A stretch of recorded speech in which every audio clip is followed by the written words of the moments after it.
All right, what's up, guys? So, Maurice Barnett, but I'm pretty sure everybody knows him as Blasphemous HD. But he has uploaded a video titled "Caught My Girlfriend Cheating on Me." It's an animated storyline. Let's go ahead, check it out. 'Cause I think it was a while ago. You guys was all like, "Oh yeah, check it out," and stuff. So, but anyways, yeah, let's go ahead, check this out and things, see what it's all about. He was like, "Dang, what was this? My little sister beat up my fiance in front. Dang." That's wild. But anyways, the way I met this chick, man, I was riding the bus. I didn't have a car yet. Like we started chopping it up. The chick was like a pharmacy tech, man, so she was in her job suit and shit. A couple of days later, I'm going to a crib and I'm kicking it over there. And we're laughing, we're joking, we're kicking it and whatnot. Cool.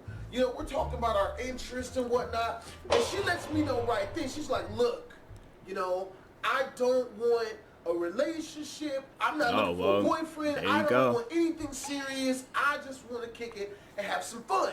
And I had just gotten out of a long-term relationship with a girl before her, like 3 freaking years. She was damn crazy. So I was like, hell yeah, that's the same thing I'm looking for, baby. This is a perfect match.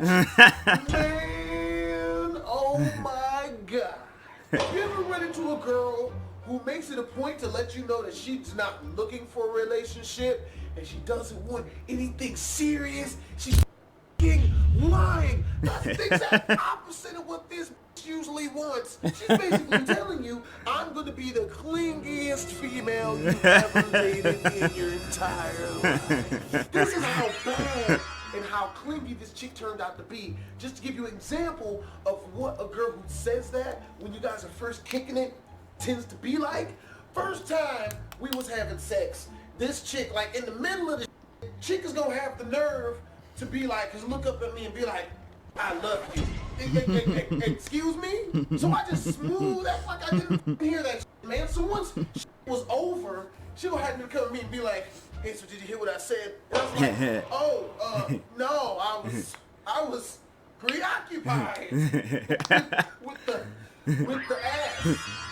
So I didn't hear anything of what you said. I will say this.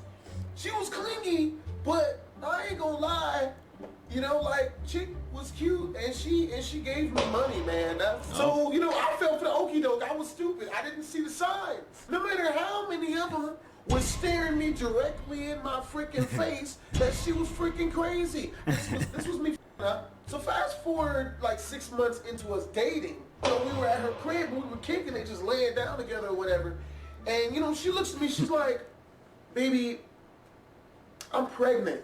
Now back in the day when I was a kid, I used to always see Morris show and the Jerry Springer show. And I would always watch the ones where a girl would go on and she would bring a dude on that she thought was the baby daddy. And, he would always be like, no, it's not my baby. I'm not taking care of it. You better get up. You better listen to that bullshit. I am not the baby daddy. They used to always bother me because it's like, bro, you was clearly smashing this chick. Then when she gets pregnant, you're gonna run and act like you're not the baby daddy. That's messed up, man. Like, that's messed up. So I always made it a point to never be like that. So my philosophy with women and getting pregnant is, if I'm messing with a chick, if she tells me she's pregnant, let me know that you're pregnant so I can go out and stop bullshit and get as much money together as possible to take care of the girl and my soon-to-be child. I was naive. I never even thought that females bullshit about this type of thing. I'm thinking I'm gonna be a daddy, because I was the only dude that I knew that she was smashing. I didn't know of anyone else. So yeah, you tell it this. My thing is this: you tell it this story, you know how it's gonna end. So it's just, man, it's messed up. I'm like, but cause I'm like jumping to conclusions and stuff. So let's just hear it out. Let's just hear it out. And the chick was always super cool, and I didn't suspect of her doing no grimy shit. So in my mind, your boy's about to have BHD Junior. So a couple of days later, she asked me if she could use my mom's pajamas. And my girl at the time, we're gonna call her Lola, right? She needed a pair of pajamas because she didn't have anything to walk around the house in. And my mom had a set of pajamas that she never freaking used, never wore, brand new, nothing, and they would fit her. You know, so I went over to my mom's crib and got the pajamas for Lola. Now, fast forward about a week and a half later on. Like I said, I'm still thinking, you know, I'm in baby daddy mode. I'm still thinking I got a kid coming on the way. My mom started nagging me real hard to get her pajamas back because she didn't want to loan the pajamas to Lola, and I hadn't told my mom that Lola told me that she was pregnant. Mind you, I lived right across the street from Lola, you know, which was mad convenient, man. It was so close. You know, you kind of got to do it then. So, so it's like 11 o'clock at night. I go over her house to get the pajamas because my mom has started nagging me and shit.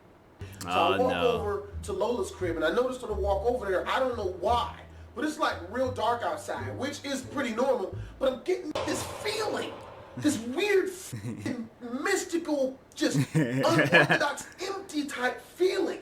A lot of people will probably call that women's intuition because women are really good at catching dudes who are cheating because they'll have that gut feeling that some shit's afoot, right? I have that. I get to her front door and I knock on it and no one answers, right? Now I see her car outside and I see her roommate's car outside. For 10 minutes, I'm knocking on the door and no one comes to the door. Finally, at like 11 minutes and shit, Bobby comes to the door and, you know, he doesn't open it all the way. He just opens it just enough to stick his head through. And, you know, he's like, oh, you know, Lola's not here. You know, I'm like, oh, that's cool. I just came over to get my mom's pajamas. You know, is it cool if I come in and grab them? He's like, all right, cool. So he opens up the door and lets me in. And I'm walking around there. Have you ever been inside a place that is just too freaking quiet? I'm like, this is having me on way higher than high alert. Like something is not right here, man. It's too quiet. Why is it so freaking quiet? They hiding. So they hiding. I'm walking around and I can't find my mom's pajamas. I get a call from Lola, right? So I pick up my phone. She's like, oh snap, hey, what are you getting into? And I'm like, oh, you know, I mean, you know, I'm just at the house.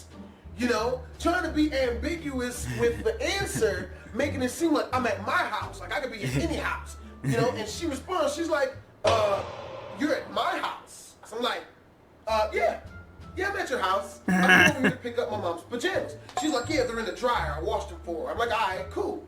So I go to the dryer and I open it up and sure enough, there's my mom's pajamas. So I take my mom's pajamas out, I sling them on my shoulder, but of course, I'm still, you know, feeling still gotta investigate. So I'm not gonna leave just yet. So I'm still walking around the ship. So I'm like, so yeah, what are you getting into? And she's like, oh, you know, nothing.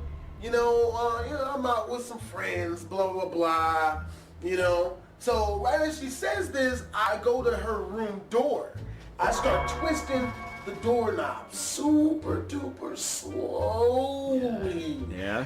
And right as I get it about halfway to the right, it twists full on all the way to the left, super quick, super fast. Oh, that would have scared. My whole hand would have just shriveled up and just been like, because that's scary. It's like you being quiet about it, that they just twist up. I'm like, oh, nah, that's scary. And right as it twists, the door jerks open, but just enough for Lola to fit her real small and petite body frame through the part that she had opened. She comes out. I like it. The roommate talking about she ain't there. I'm like, so what would she just do right there? Like she not ninja vanished, but like ninja re-image like in her room. Like what do you call that? What do you call it when they come back? So like she ninja vanished and it's like ninja appear. Like I don't know, but anyway. The door behind her real quick. And, you know, stands in front of the door like, hey! Something, what Lola didn't know was, even though Lola is really small and petite, very small body frame. Blast, he's a big dude. I saw the dude in there. There was a skinny bald dude in there with no shirt on, in his boxers, sitting on the bed. So Lola's still standing up against the door. She's like, hey, what's up? Wow. How are you doing? Wow, you're really trying to be in the room tonight. Because I already saw the dude in the room. So my response is, oh, okay, that's cool. So I turn around, you know, start walking off and shit. And she starts following behind me. Hey, baby, where are you going? Where are you going? What are you doing? Where are you going? You're not going to, you know, kick it with me and chill here, and where are you going? So I've already seen enough. I already know what's good. That's she's messed up, man. Smashing other dudes while I'm talking with her, right? Which doesn't really anger me that much because if you don't want to be with me, you don't want to be with me. Yeah, you basically just let me know, so now I ain't gotta waste no more of my time. I get to the bottom. And plus, he didn't want to be in the relationship anyway, so it's like, what does he have to worry about? I just been like, all right, you doing that. Be honest about it and stuff. You ain't gotta, you said that from the jump. So I'm like, if you can't be honest about it, and I'm like, fam, really? Come on now. Right? And this pissed me off. She's like, hey, baby, come on. You're not going to give me a goodbye kiss? Which pissed me off because you clearly smashing the dude in the room. And ask the dude in the room. You're sucking his penis. You just asked me to taste his penis juices. Oh, now I'm pissed. So I turn around and I'm like, no, why don't you go kiss the other dude that you had in your room? And she's like, baby, no, it's not what it looks like. Baby, no, he's just the movie man. What? Really? Really? And you know what's really messed up too? She told me a couple weeks ago that what does that even mean? That the movie man had to come over and fix her DVD player. Okay, so this makes sense. Movie man is over here at 11 o'clock at night fixing the old DVD player in his drawers. To be continued. Dang. Thanks for stopping by, hearing some of my terribly ratchet stories. Shout out to Coolie Sushi and Tex Anim 12. Teeks? Tex? Twists. But yeah, that's messed up, man. Nah, it's like cheating stories. It's like, dang. It's sad when it happens because I'm like, dang, man. It's like, why? Why people gotta do stuff like that? Was my computer, by the way. I was just making sure the audio worked, but yeah, that's messed up, man. I'm sorry that happened to you, Blast. Dang, it's like, yeah, but I definitely would have been like, if she had been like, that's just the movie man. I'm like, the movie man? Huh. I don't even know how to respond to that. What does that even mean? The movie, but it's like, I guess having some backstory to it. But if she had just said that out loud, I'm like, do you have Tourette syndrome or something? What does that even mean? How is that? Oh, the movie man. Oh, okay. Well, that's chill. But I'm like, if it had been the garbage man or the mailman, oh no, it had been a problem. Since it's the movie man, oh no, it's chill. Yeah, I'm like, oh, what does that mean to me? But anyways, no, that was a pretty good video. Shout out to Blasphemous HD. Maurice Barnett and stuff. Make sure if you guys haven't, go subscribe to this channel for more videos like this. Subscribe to me too, and I'll talk to you guys later. Thank you guys for watching, and peace.